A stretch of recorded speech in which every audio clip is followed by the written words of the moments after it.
In 1052, the city of Isfahan falls to the Islamic Empire, so medicine and science are outlawed in Persia. This forces doctors to flee the city and seek a new home. Dr. Rob is currently on a ship with his pregnant wife Rebecca. They're traveling to England with their medical team and everyone celebrates when the island comes into view. Unfortunately, a vicious storm suddenly appears in the sky and causes the ship to lose control. While the crew tries to keep the vessel en route, Rebecca's water breaks, so Rob guides her through labor and soon a cute baby boy is born. Another moment of joy is interrupted when the ship crashes into the rocks. In the morning, the survivors wake up on a beach and explore the area to check for any injured friends and supplies. At least the book with all their medical knowledge is intact. Rob has managed to save his baby, but he can't find Rebecca anywhere. In the evening, the group makes camp, and Rob is still stuck in a depressive state. His friend Isaac thinks they should get going and Rob snaps, saying he wants to stay there until he finds Rebecca. Isaac snaps too, pointing out that Rebecca is dead and dozens of people have died for Rob's dream last night. Rob finally snaps out of it and the group starts traveling. Eventually they reach London and tell the guards that they're here to talk to the medical guild. They're charged an extra toll for their camel and informed that Jewish and Muslim people must leave the city before sunset. As they walk down the street, Rob accidentally bumps into Weasel, a young thief who is running away from the man he robbed. After a short chase, the man captures him and dislocates his shoulder to get his purse back. Weasel collapses in pain, so Rob offers his help and easily puts his shoulder back in place. Then Weasel agrees to take them to the medical guild. While they walk around town, the group notices that people here still use old healing methods and most of them are very painful. There's a crazy man who believes he's a dog, so his partner asks Royal Dr. Leofric for help. However, Leofric kicks the crazy guy and says he belongs in the caves. At that moment a crowd gathers at the square for an execution. 4 people are accused of being witches but they're actually Celts, which is seen as anti-Christian. Weasel explains that the soldiers have been hunting pagans, but army leader Godwin isn't happy about it. When the stake is set on fire, the rope holding the prisoners burns and they manage to free themselves. As soon as they try to escape, the soldiers surround them and attack them. Duff fights back and steals a sword, creating an opening that allows him and his friends to run away. Afterward, Rob and Isaac get an audience with royal physicians Leofric and Hun. They want to share their knowledge and train new doctors. However, Hun explains that Hebrews can't practice medicine in the city and orders the soldiers to drag the duo out. In the evening, Rob's group discusses what to do next, but they're interrupted by Rose asking for help. She takes them to a room where the runaway Celts are hiding. Duff has an infected leg and freaks out when he hears that they may need to amputate, but Rob takes a closer look and says he can cure it. While he applies a balm for the injury, the Celts explain that their villages are in danger, and all the killing of pagans started when the king married the current queen. She's always pregnant, yet her babies have never survived. Afterward, Morrigan tells Rob that he must let go of his grief and talks about the pain of the soul. Rob snaps, saying that he only believes in actual science and not superstitious mysteries. Morrigan makes him feel her heartbeat and explains that the softness of the human heart is part of healing too. Rob has the ability to tell if someone is dying by judging their heartbeats and confirms that Morrigan doesn't have much time left. She already knows this, so she wants to help him before she's gone. Morrigan mixes some special herbs and makes Rob smell the resulting smoke to put him in a trance. Then she guides him through a ritual that makes him have some visions. Death has grabbed his ship and Rob is underwater with a baby. Rebecca is holding his hand, but she's suddenly dragged away by Death. Rob snaps awake and has a breakdown as he finally comes to terms with Rebecca's death. At the castle, Hun does a checkup on Queen Mercia's pregnancy and informs her she'll have a boy. It's revealed that they're having an affair and the king is too old to have children, but Mercia has gotten him drunk to make him believe everything she says. At that moment, Hun is called to Godwin's quarters because his wife is very sick. Hun manages to calm her for now, however he doesn't think she'll make it. Godwin shakes Hun as he asks him to do something, but Hun swears there's nothing he can do. The next morning, the soldiers are looking for Celts to kill, but Rob refuses to kick Duff out of his quarters. His friends remind him that the guild doesn't allow them to work, but Rob thinks they can do it outside the city walls. Weasel finds them an abandoned building in ruins and everyone starts working on rebuilding it. Yvette Duff helps when he's feeling better. Soon they have a large number of people lining up outside their clinic waiting to be helped. They don't always have money to pay, but the doctors don't mind working for free. Rose brings clothes for the baby and starts getting close to Abu. One evening, Rob tries to write Morrigan's ritual in his book, but he can't remember all the details. Isaac is a little skeptical of such rituals, so Rob points out that many ancient cultures have stories about the soul healing the body. He didn't used to believe them either, but now that he's experienced the results, he thinks they must learn these techniques too. Sometime later, Rob sees a ship with strange people in the river. A merchant explains that those are people whose souls were taken by the devil, which means they're crazy. They're taken to the caves of Mercy and they never come back.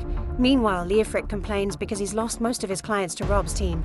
Han thinks it's fine because their people always come back, but he falls silent when he hears that Rob's team is willing to work for free. Afterward, Han goes to the clinic and pretends he's sorry for how he treated Rob the other day, claiming he's come to learn. Then Rob reveals that Godwin has brought his wife, who has been diagnosed with liquid in her lungs. The men hold her while Rob makes a cut in her chest and proceeds to drain her lungs. She immediately feels better because she can finally breathe again. Hun is impressed by this and Rob asks him to work together. However, Hun is only interested in buying the book. He offers money and his protection, but Rob turns him down. At the castle, nobles complain because they've lost too many people in these fights against native tribes. Yet the bishop and Mercia insist that none of Satan's allies must be allowed in their country. At that moment, Godwin brings Rob to the throne room and says he can heal the king. Mercia and Leofric try to forbid it, so Godwin tells the crowd that Rob saved his wife after the royal medics failed to help her. The crowd goes crazy and points out that nobody has seen the king in a year. Under all this pressure, Mercia has no choice but to take Rob to the royal chambers. They're kept in the dark because supposedly sunlight hurts the king. Rob examines Canute and explains he doesn't have a sickness anymore. He's weak because he lacks sunlight. As soon as Rob removes all the curtains, Canute walks to the window and starts feeling better. Then Canute finally returns to the throne room, where the crowd receives him with cheers. However, Hun isn't happy about this. After a few weeks, Canute is feeling so well that he goes hunting again. However, Rob still visits him to apply a balm on his skin until he's fully recovered. Canute is so grateful that he throws a party in honor of the medical team. Everyone has fun except for Leofric, who is worried that the king will realize he was keeping him sick on purpose. He was paid by Mercia and Hun to do so, and he refuses to go down alone. Hun talks to Mercia in private, saying that they need to get rid of Leofric before he tells on them. In the middle of the party, Canute announces that Rob is the new royal doctor and that he'll build a huge hospital in London. On their way home after the party, the team is shocked to find Leofric's dead body. Sometime later, Canute takes Rob and his wife on a trip to St. Peter's convent. He explains that his previous wife died and only left him a daughter, who has been sick for a long time. At the convent, Princess Eileen is kept in a cell. When Rob tries to talk to her, she hides in the shadows. He doesn't give up and keeps speaking, so Eileen jumps on him to attack him.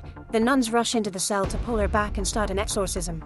Rob complains because Eileen is being treated like an animal and announces that they'll use his methods from now on. In the afternoon, Rob returns to the cell and discovers that Eileen is wearing a straitjacket.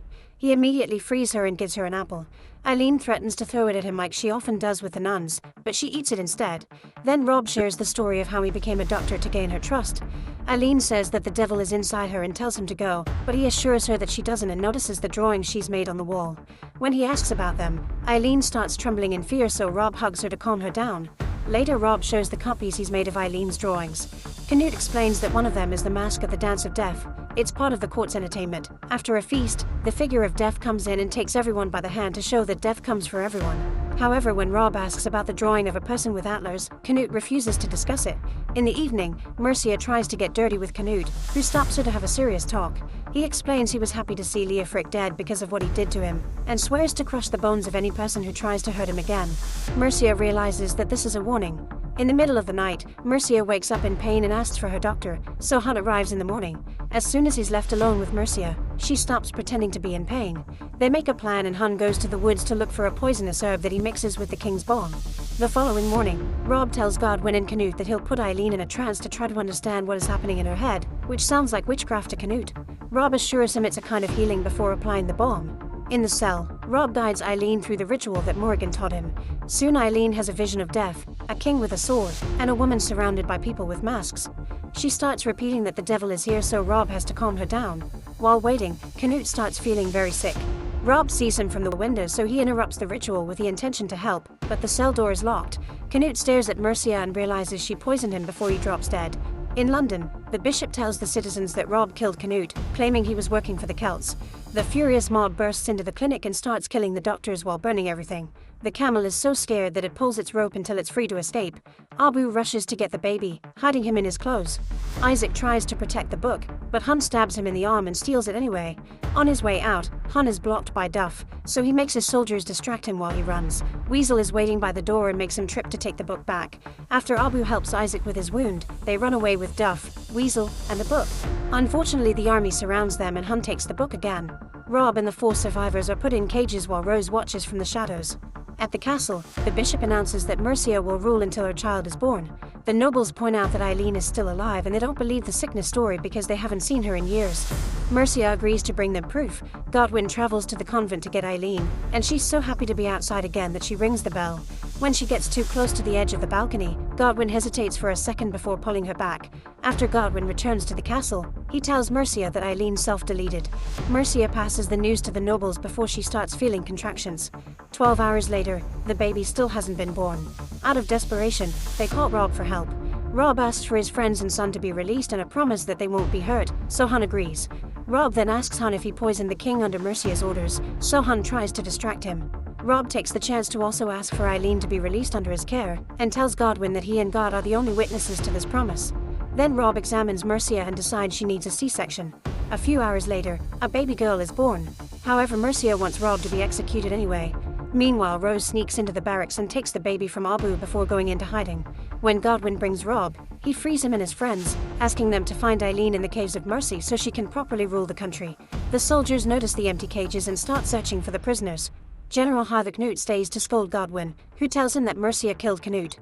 Harthacnut doesn't believe him and challenges him to a duel. Both men are good fighters and at first Godwin appears to have the upper hand, but after just a few moves, Harthacnut kills him. Sometime later, Abu tells Rob that Rose is willing to use her savings to pay for a ship to France. However, Rob won't go with him because he wants to find Eileen, saying that he must help this country so Rebecca's death will mean something.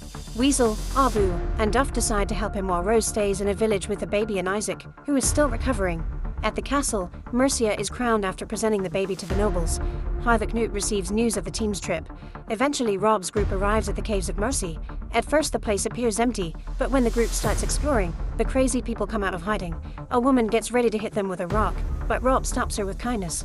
He asks the crowd about Eileen, so the woman takes them to another section of the cave. To their shock, the people there are eating human flesh. When the woman bites Weasel's shoulder, he screams and everyone freaks out.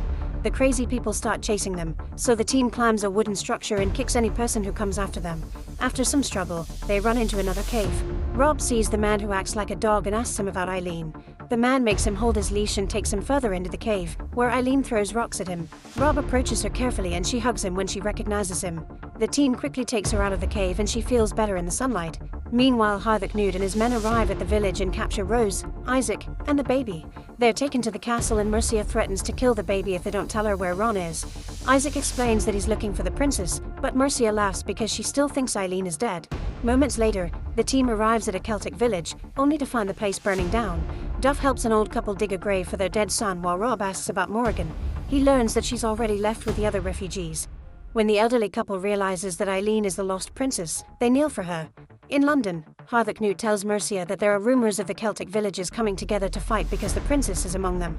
Mercia thinks the rumors are false or that there's an imposter, but Harthacnut points out that the general population thinks that Mercia shouldn't be queen. A furious Mercia decides she has to end the rumors herself. In the meantime, Hun studies the book but he can't understand it. He asks Mercia to spare Isaac's life so he can teach him how to read the book, desperate to be the best doctor in the world. Mercia calls him pathetic and says that the prisoners will be executed tomorrow. That night, Hun takes Isaac, Rose and the baby out of the cell and takes them to the city borders. He gives them back the book, asking them to save this valuable knowledge. After the group escapes the city, Hun gets into a bathtub and covers himself with Canute's bomb. When Mercia finds him, she cries as she watches him die. Sometime later, the heroes arrive at a Celtic town and everyone is happy to welcome the princess. Morrigan is sick in bed but Rob asks her to heal Eileen anyway, saying he doesn't know enough to do it. Morrigan asks him to take her to the temple so she can ask the goddess for one last voyage. The locals prepare a stretcher and carry Morrigan together, however she ends up dying on the way to the temple. Eileen asks Rob to heal her, certain that they can achieve it together. The Celts help Rob start the ritual. After seeing death again, Eileen recovers a memory. As a child, Eileen was enjoying her father's party, and during the dance of death her mysterious friend took her to see her mother. Eileen found her mom in the middle of a naughty-looking ritual, and her friend asked her to tell her father. When Eileen informed Canute of what she saw, he killed her mother and all the people from the ritual. Eileen didn't want to see the massacre, but her friend forced her to. This friend told her that Celts were evil and that Eileen had their devil blood. After lots of struggle, Eileen manages to remember that the friend was Mercia. In the present, Eileen wakes up feeling better. She explains her mother was Celtic. She'd been in a fertility ceremony because she wanted to give the king a son, and the man with the horns was a druid. Mercia made Canute believe that his wife was unfaithful and he killed her for it. At that moment, Mercia arrives with her troops to invade the Celtic town. After shooting arrows on fire to kill a few people and light up the place, the soldiers advance while the locals rush to block the door. Rob tries to stop Eileen from joining the fight, but she says this is a new beginning and leaves anyway. The soldiers burst into the town and a vicious battle immediately begins. Weasel falls when he's hit by an arrow, so Duff takes him to the infirmary where Abu is trying his best to take care of all the injured men.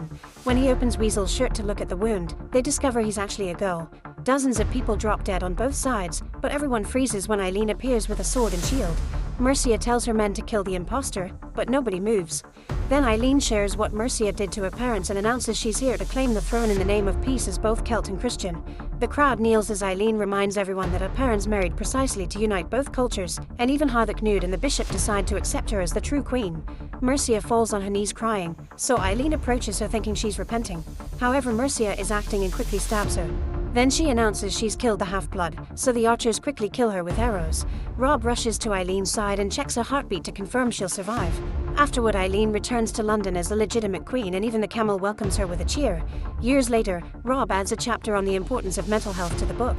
When Eileen visits him, she shares that she's engaged to a man from the west to create an alliance with the Saxon families. However, it's not what her heart wants. She holds Rob's hand and thanks him for her life.